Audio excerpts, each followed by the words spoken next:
A lot of major computer manufacturers have announced environmental policies and products in the last 12 months. This has been in response to consumer demand for products that have less impact on the environment. A major factor is how much power electronic devices use. A couple of weeks ago, VIA sent me a VIA PC3500 motherboard. It's the latest in their PC1 staple of boards. VIA asked for my input on building a low-powered system based around this board. Just how low could I get the watts running Windows Vista? One of my first challenges was to find a way to measure the power. I eventually found a device called a kilowatt, designed for 120 volts, which is the standard voltage used in the US and some parts of Asia. Since I'm in Australia, I had to get a transformer to convert the 120 volts to 240 volts. The kilowatt meter can measure volts, amps, watts, hertz, and kilowatts per hour. It allows you to measure any electronic device that gets plugged into mains power. The first thing I want to show you is this mid-range PC. It was built to test Vista and its drivers. During boot up, it reaches around 225 watts. During intense 3D applications, like World of Warcraft, it draws 260 watts. Idle, it fluctuates between 150 and 205 watts. So that's the type of power draw with a standard power supply and mid-range hardware. That includes the appropriate number of fans to keep it cool.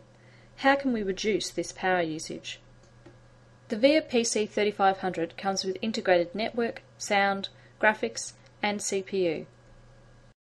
The CPU is embedded on the motherboard.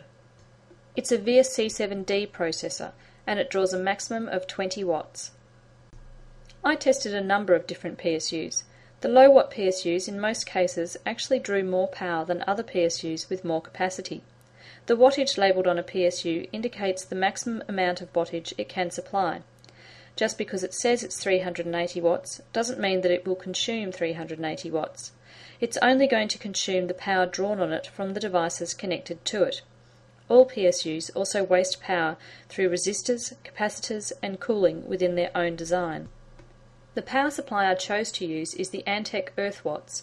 It's more than 80% efficient at 20, 50 and 100% load. It has received the 80 Plus certification.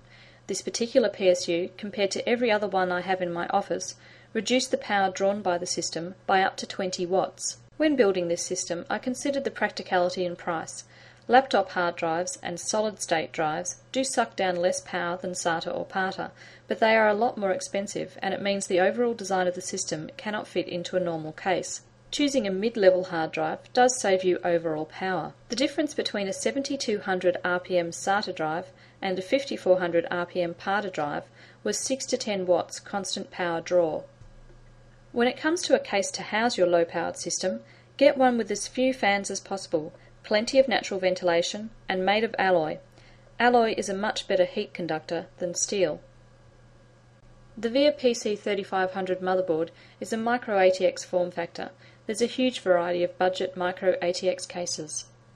Building a VIA-based sub-60 watt PC is really straightforward. Install the VIA PC3500 motherboard. Optical drive. 3.5 inch 5400 RPM PATA hard drive. An efficient PSU.